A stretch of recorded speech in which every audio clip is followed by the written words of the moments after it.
Welcome to today's episode of Words of the Wise. Today I have Chief Dargis from Cortland PD in Illinois, 37 and a half years in law enforcement. Welcome to the show, Chief Dargis. Thank you so much for being here. Thank you, Paige. Glad to be here. Of course, give us a little bit of background. So when I was talking to you, I said 37, you're like 37 and a half. I was like, we can't forget that half. But how did you get started? Was this a career path that you always knew that you wanted to be on, or how did you fall into it? It's something that I knew from childhood that I wanted to be in law enforcement. I wanted to be a police officer. Went to college, majored in business, went into the business world. I worked for about 2.5 years for a property management company. And always in the back of my mind, it stuck that I still wanted to be in law enforcement. And a friend of mine went and tested for the Illinois State Police and asked me if I wanted to go with him. So I went with him and tested. And in the interim, I tested with St. Charles, Illinois, and ended up finishing number one on their list. So I was hired by St. Charles, and I was there for about 26 and a half years before I came to Cortland. Wow. And so it was something that you always wanted to do, but your friend was kind of that person that nudged you to do it. Catalyst, yeah, yeah. Yeah. How was policing back then versus how it is today? Well, back then it was quite a bit different. It's over the years, obviously 37 and a half years, things have changed quite a bit. When we started, there was no such thing as social media. Our radios were the size of bricks. We did not have computers in our squad cars for quite some time. When you had to go to a call, you literally had to write it down on a pad to remember the address if you didn't know where it was. Hmm. So those type of things, technology-wise, has grown exponentially. Now we've got drones going into people's houses. Back Yeah. then that was science fiction. Yeah. Yeah. Like when you say that, I think back to when I was younger, and in a lot of ways, it feels like things were maybe more simple. But then Yeah. obviously there's advancements that are really helpful. I've had this conversation before, and I'm curious, how you feel about it, but do you feel like policing is harder today than it ever has been? Or do you feel like in some ways it is, in some ways it isn't? Well, I think it's kind of a double-edged sword. I think it is harder than it was before. Obviously, I touched on social media. Yeah. When you go on a call and everybody's watching you with cameras and you really have to watch what you do and what you say, that's made it a lot harder for us. It has kept things, I think, even. Officers wearing body cams is a huge advance for us. A lot of people don't like them. I think for us, it's kind of been a savior. I know in our department, we've had a couple of incidents where there have been complaints against officers where the body cam showed very well that the officers were not in the wrong at all and that they Yeah. were false accusations.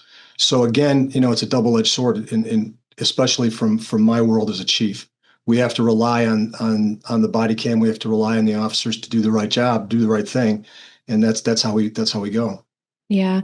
I've thought about this before because I came from the generation where we didn't have cameras on our phones. Right, Like we right. had flip phones and we didn't have social media. I didn't have social media until I was in college. And I think about this in a couple different ways. On one end of things, I feel like when you do have eyes on you all the time, Mm, maybe you are behaving a little bit better. Like I feel like we were wild because we yeah, knew for us, it was like it wasn't going to be posted. No one knew. You could do something and no one would ever know. But on the other hand, I feel like maybe it causes a little bit of fear where that there's something watching you all the time. And so you're not acting from maybe the space of confidence that you used to. You maybe are right. more afraid to make some of those decisions. Do you feel like that has been a part of it where maybe officers don't feel as empowered to make certain decisions or they're afraid because it's going to end up on every social media platform? I think that's a big part of it. Our advice to our officers is when you walk out the door and you're wearing a uniform, you have to understand that just know in your head that you are going to be on camera somewhere 100% of the time somebody's watching you, and that's just the mindset that we have to have, especially when you go on calls where there's potential violence, those type of things. You really have to understand that somebody's watching you at all times. And yes, I do think that does make some officers hesitate in their decision making, which again comes back to that double-edged sword. On the one hand, you've got this technology that works, but on the other hand, officers are hesitating to make decisions that might be life-saving or life-threatening, both for them and for the people that they're serving. Yeah, exactly. I'm wondering how you feel like that plays into wellness, having that pressure. Do you feel like that plays a role into mental health? Oh, absolutely. I think that's a big part of it. Um, it's like I said, when you're under the microscope 24/7 as a police officer when you're in uniform and when you're working, that has to play on your mind. It plays on my mind as the chief of police. When my officers go out, I worry for their safety, obviously, but I also worry that they're thinking in their minds that if I make this decision or if I make that decision, then someone's going to come back. If someone's going to come back, I could lose my job. I could lose my career. And those are the type of things that really affect officers, and especially with their mental health. Yeah, no, thank you for sharing. And I can only imagine how much pressure that would be, even just for the small day-to-day things, you know? So, And you we're and I, seeing it now, if I might, we're seeing it now, getting officers to apply for these jobs. mm, When I tested for St. Charles, there was almost 2,000 people in the auditorium at St. Charles High School back in 1989. And yes, I'm dating myself, 1989. Now you have testing process for some of these cities where you have 10, 12, 16 people show up to do a police officer's job. And departments are now paying quite a bit more money than they used to pay. The benefits are a lot better. So it's a good job. It's a well-paying job. But again, it's a very, very stressful job in this day and age. So those are yeah. the things that we have to deal with as administrators, as chiefs, and we have to keep those type of things in mind when we hire these young people coming out of college or coming out of the military, that it is a different world out there. It's not the same as when we came up as officers. It's a completely different world. Yeah. And of course, recruitment and retention are two really hot topics right now. Correct. I haven't found any chief across the country who's not concerned about both. And what do you think is maybe the strategy or the conversation that has to happen in order for people to want to do this job and to increase that recruitment? But then on the flip side, how do you keep the people who are Mhm. for a long time and, as happy and healthy as you possibly can? Well, I was told a long time ago by a grizzled old officer veteran that the only reason that, as a police officer, that you should leave your department is for money and benefits. And that's what it comes down to. So those are the type of things that we look at. Our officers just settled the contract last year.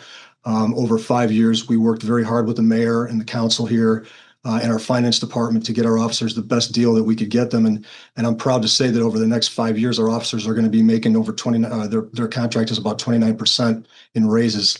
Wow. Most departments are getting 2.5%, 3%.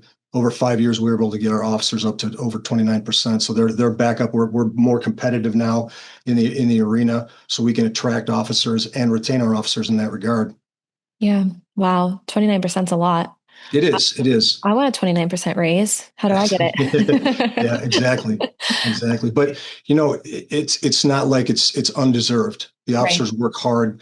Our officers work 12-hour shifts, and I think that's another big part of the mental wellness that we're talking about is, 12-hour shift is a long shift to work if you've never done it before. And when you're doing three shifts in a row, and yes, they do have half of the year off, which is the benefit of a 12-hour shift, and it works better for most police departments manpower wise, but it's still a long shift, and it's still heavy on you. It weighs heavy on you over time. Yeah. And it's not a 12-hour shift where, they're sitting behind the Right. desk all day. Like they're out and they're, engaging with the community and they're taking calls for service. And there's a lot that Absolutely. goes on within that 12 hours. So I agree that it's absolutely deserved. The one question that I have for you, and this is something that we talked about offline, but when it comes to retention, and you can tell me if you disagree, but I think that wellness is a big part of that. We want to make sure that we keep people physically and mentally well so that they want to do the job, so that they're able to do the job. We start to reduce the risk of injuries, mental health claims, workers' comp. What do you think is the biggest challenge today with wellness, especially in the context of getting officers or employees to take action for their own wellness and prioritize wellness for themselves? Well, I think that's always been a challenge in law enforcement for officers to seek help. I think it's always been a kind of a looked at as a weakness that officers have, that we carry a gun. We were given we're able to take people's freedoms away based on law, and yet you know the officers sometimes feel that they can't handle their own emotions, and they turn to things like alcohol and those type of things to cope as a coping mechanism. And we have found that obviously doesn't work. law enforcement is very, very good at dotting I's and crossing T's, but we're not so good at helping ourselves, both individually and as organizations. And it's imperative for the chiefs and the leaders in law enforcement to recognize that fact that, as a chief, I'm not the most important cog in my organization. The most important cog in my organization is my officers, my boots on the ground. And it's my responsibility to make sure that A, they go home at night at the end of their shift, and B, that they come back next shift. So that plays a big part in what I try to do. Wow. I've never heard anyone say that before. I think that's such a powerful statement that's worth repeating, that A, you want them to go home, and B, you want them to come back. Exactly. Wow. Wow. I'm curious, and I've had this conversation before, and I do think that eventually we'll get there. I think that it's going to take time, but when we look at some of the coping mechanisms that you mentioned, when we, have these conversations about seeking help, a lot of what we're seeing is reactive, not proactive, right? Correct. Like if you are at a point where now you have to numb and escape and avoid situations through unhealthy coping mechanisms because you don't know how to deal with these things that have become really overwhelming. Or if you're at a point where like, I don't know what to do, I need to seek help. How can we create processes and trainings that are going to be proactive, that allow people to offload some of these things and not allow them to pile up so that they're in a situation where now it's more serious and now they feel like they have nowhere to go? Of course, there's always going to be proactive and reactive. It's just the way that it is always. But how can we start having those conversations early and start putting, forth trainings early so that it doesn't get there, or maybe it's not as severe if you do get there?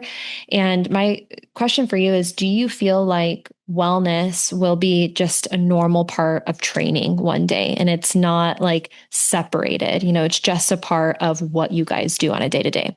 Right. We're seeing more wellness-based training that has come down the pike from our training boards and those kind of things, which is very encouraging, because before we never had that.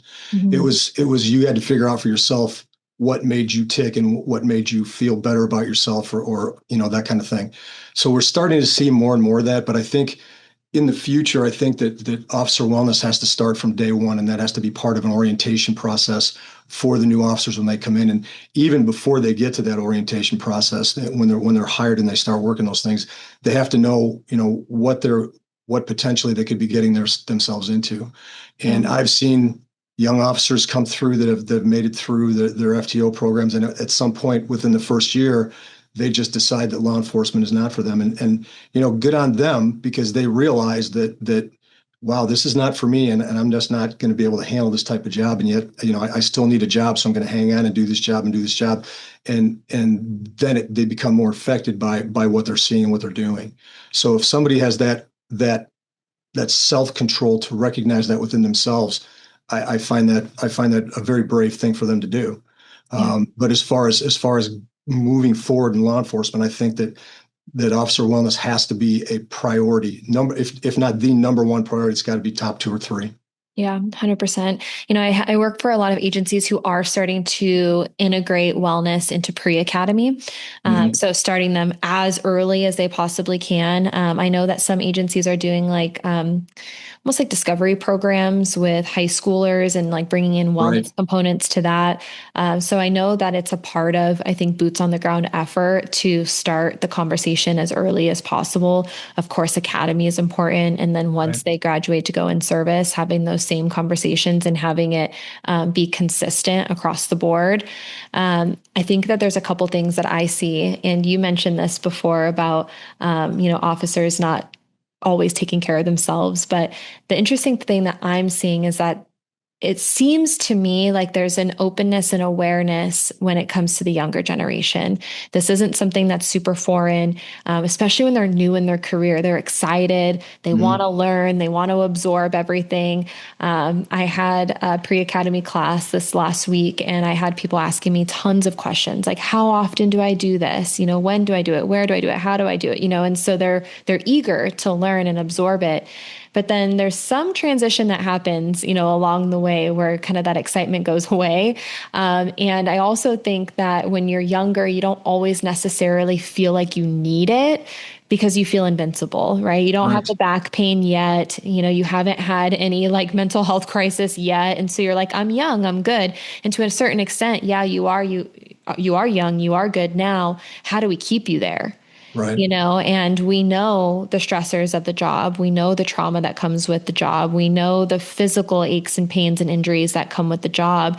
And if we know that those things are a guarantee, that these things are going to happen, then how do we, give the message to the young people of like, that's perfect. You feel great. We want to keep you there. So how Mhm. can we continue to prioritize these things proactively so that you don't deal with a problem after there's a problem? Well, again, that's something that's, I think, been the age-old question with that is it's a lot of this is a personal choice. Yeah. What choices you make as you proceed through your career. As far as administrators go, we work a 12-hour shift. I know some departments, and I would love to do this with my department, but we don't have the facilities to do that yet. Is during that 12-hour shift, give the officers a 30 to 40-minute break on top of what they get, for their meals to work out. Mhm. Go in a weight room, go on a walk on a treadmill, go sit somewhere and think about what you've got to do. Get yourself mentally back in the game because your mind does tend to wander, and that's when things can go very, very bad. Yep. Yeah. And I do want to talk a little bit, 'cause, we talked about this offline, but there's obviously lots of different wellness conversations that we're having right now about mental health and Right. financial and nutrition, all the things. But the one thing I do want to talk to you about today is this focus on injury prevention. I know that this is something that you've been really focused on within your organization. Can you tell us a little bit about why that's been important to you and what are some of those things that you've done? Well, injury prevention for me is a very personal thing because I've had some injuries throughout my career that you've had to have major surgery for, and coming back from those injuries, you look as you're like convalescing, you're trying to figure out what did I do wrong, what could I have done better in terms of my preparation on an everyday basis, and that's what I think about is what can I do to make myself better, physically, emotionally, etc. So, through the years, I've tailored my workouts and my approach to my physical abilities, for that specific purpose. I've always tried to be active. I was on a SWAT team for 16 years, so we had to stay in shape. We had to do a lot of running. But one of those things I found out is that type of exercise was not good for my physical makeup. So I'm not built to go out and run 5.5, 6 miles on a regular basis. And those are the kind of things over the years that kind of beat you up. So you've got to find a happy medium in terms of what your physical abilities are and what your physical fitness levels are.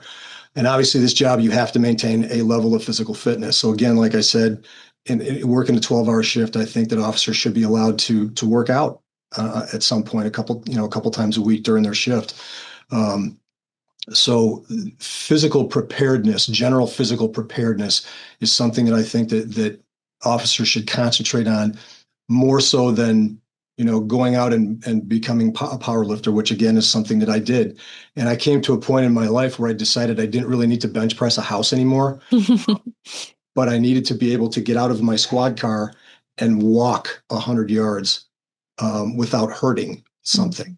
So those are the type of things that I had to change my mindset. And I guess that's what it basically comes down to is personal choice and mindset. Yeah. And anything that you can do in any way, shape, or form, to help you with that is I think something that's imperative for all officers to do. And we've tried to stress that here at Cortland PD. We have a wellness program. We allow our officers to take a break if they need to.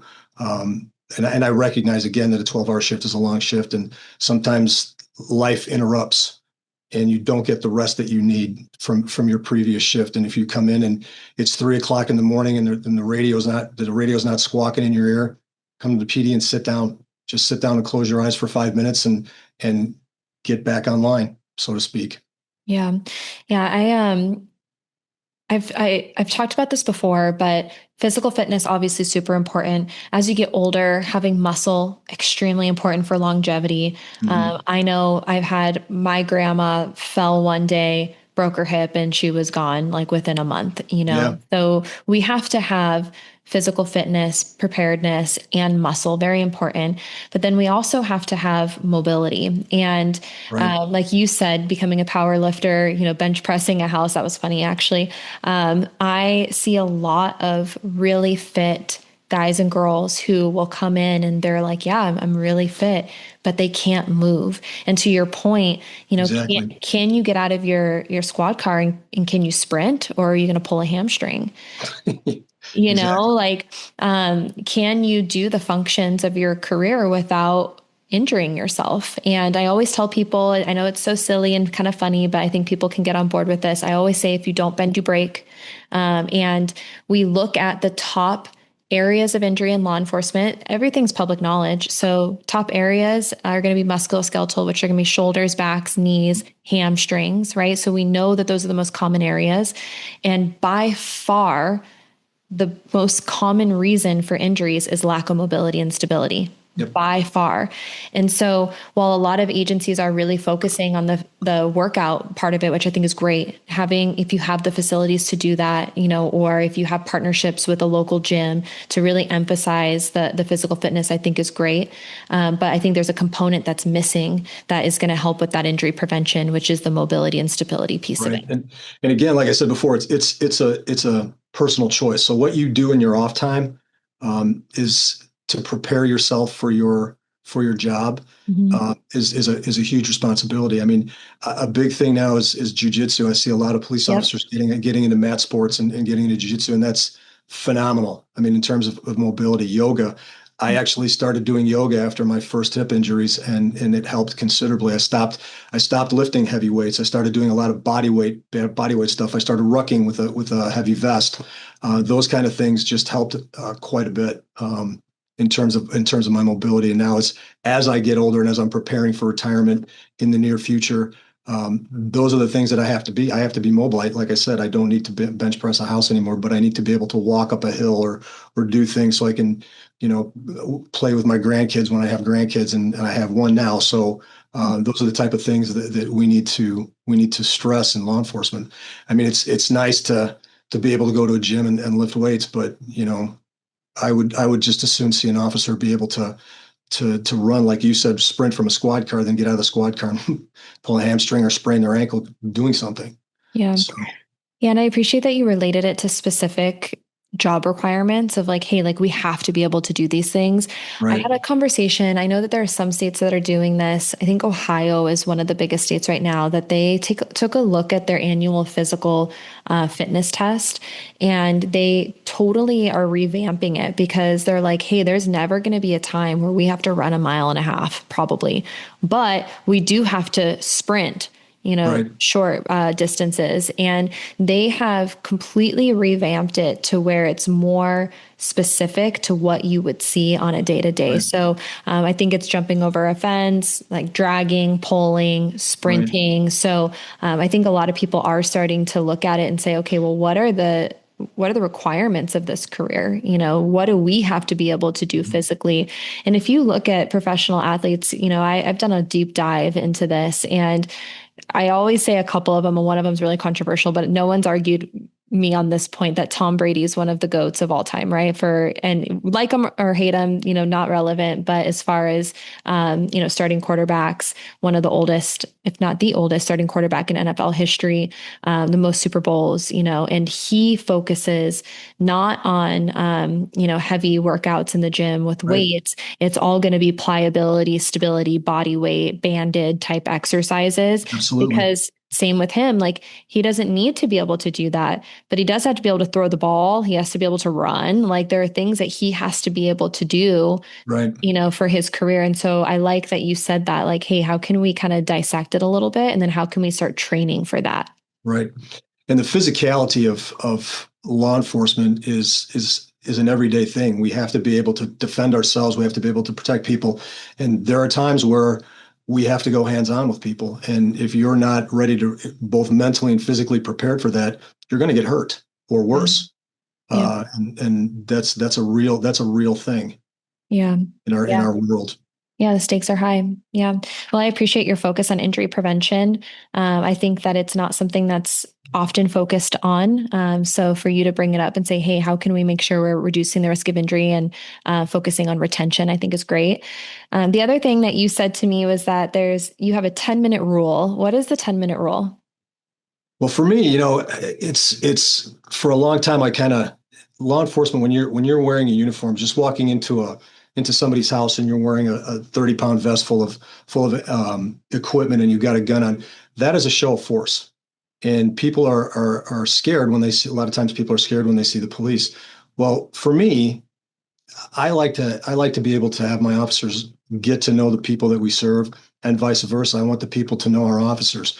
So when you're done with the call, when you're done with business, if time allows, just sit and have a conversation with somebody. Let them get to know you as a person.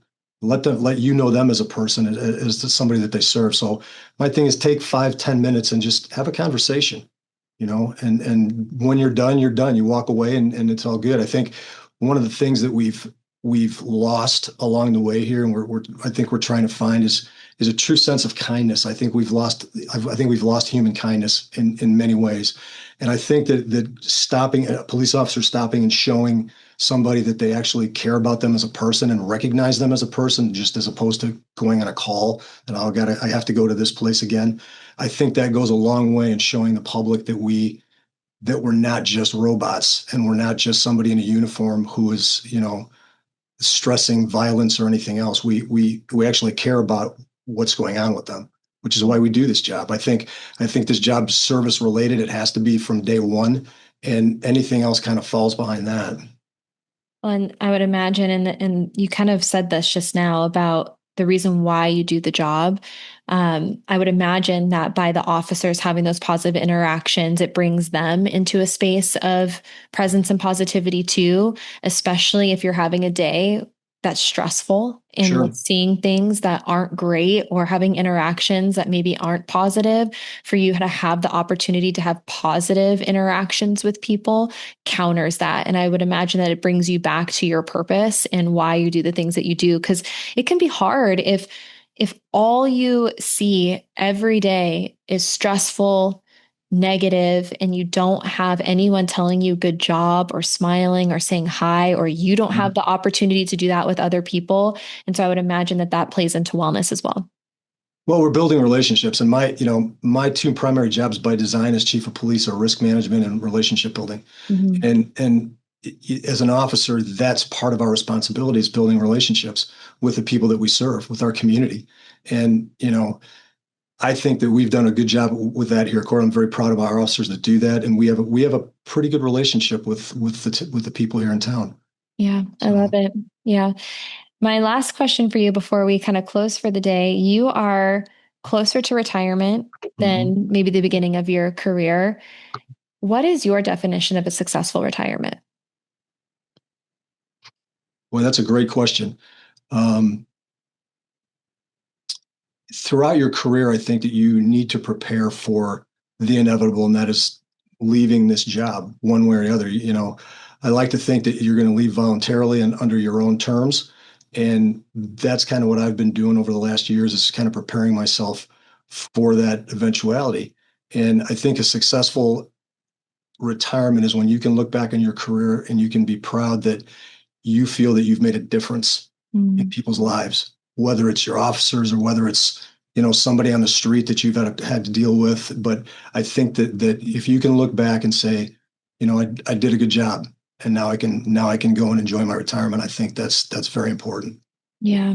How do you think that agencies can better help people to prepare for that transition? Because we know that it can be really challenging. It can be something where you feel like you've dedicated your life to something and now it's over. How can you prepare people mentally, physically, maybe financially, in a Right. proactive way so that when they do get to the end of the career, they can look back and be proud and they can be looking at the next chapter of their life and be excited? Well, I think when you're talking about law enforcement or you're talking about the military, you're talking about fire service, you're talking about a tribe, right? Mm. And you're a part of a tribe for a long time however many years you're in the career you're in. And then when you separate yourself from that tribe, I think a lot of people lose their purpose. Okay. And that's what we need to focus on when officers, soldiers, firefighters, whoever's in these service industries are getting ready to retire, is that they're not necessarily walking away from their tribe. They're starting a new tribe. They're going out and starting their own, a new life. And that's what I think we have to emphasize and make them know that it's okay to do that. It's okay to start something new. And you now you have a new purpose in life. You're not worried about having to go out and handle a call at 3:00 in the morning. You're worried about getting eggs from your chicken coop because now you've retired to a farm. You've become a gentleman farmer. Those are the type of things I think that we need to really focus on with people, with officers retiring. Is just, you're not losing your purpose. You've just got a new purpose in life. Yeah. And for you, it's going to be running around with that grandkid, right? Darn tootin'. You said that you want to get to the end of your career and you want to look back and you want it to be something that you're proud of. Is there one thing that you're most proud of with your career?